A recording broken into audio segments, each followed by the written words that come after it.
Autostart in cammino per questo premio Franco Scardovi, settima corsa del convegno, dotazione di 13.200 euro,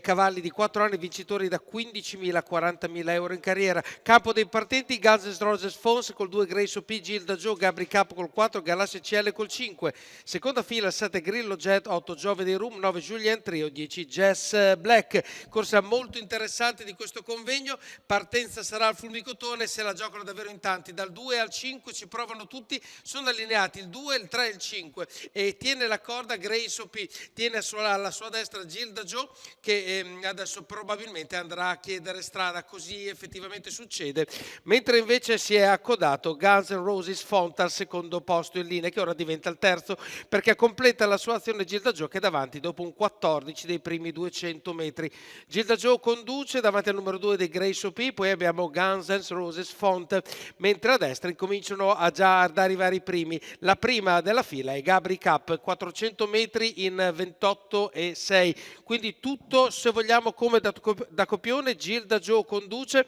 e ora ovviamente detterà i ritmi per fare pesare la marcia in seconda ruota di Gabri Cup, che è un altro cavallo ovviamente atteso in questa bellissima corsa. 600 metri, 43,2, 14,6 per fare la curva, si arriva davanti alle tribune con Gilda Joe davanti, Gabri Cup che lentamente si avvicina, in questo momento è a metà strada tra il primo e il secondo, 57,6, comunque si marcia veloci, 14,4 davanti alle tribune. Gilda Joe non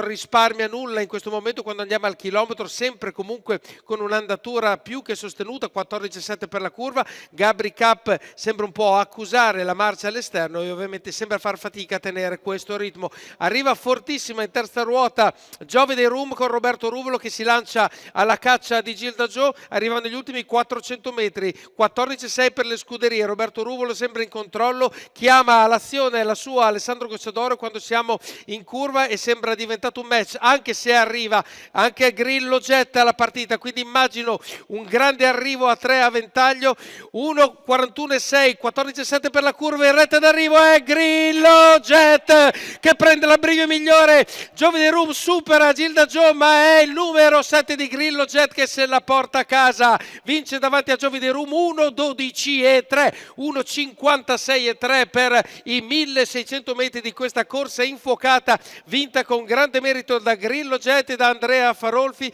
che ha trovato il timing giusto per partire quando si chiudeva la curva e ha fulminato i due duellanti che erano appunto Giove dei Room, che ha avuto la meglio di Gilda Joe, ma non è riuscita a competere con il cavallo che si è portata a casa e questo premio Franco Scardovi Grillo Jet, guidato da Andrea Farolfi per Andrea Sarzetto, per questo maschio da Wishing Stone e Proof Kronos, che vince davanti appunto, lo ripeto ancora, al numero 8 di Giove dei Room, al numero 3 di Gilda Joe, al numero 2 di Grace OP e al numero 9 di Julien Trio, per chiudere appunto la settima corsa qui all'Arcoveggio.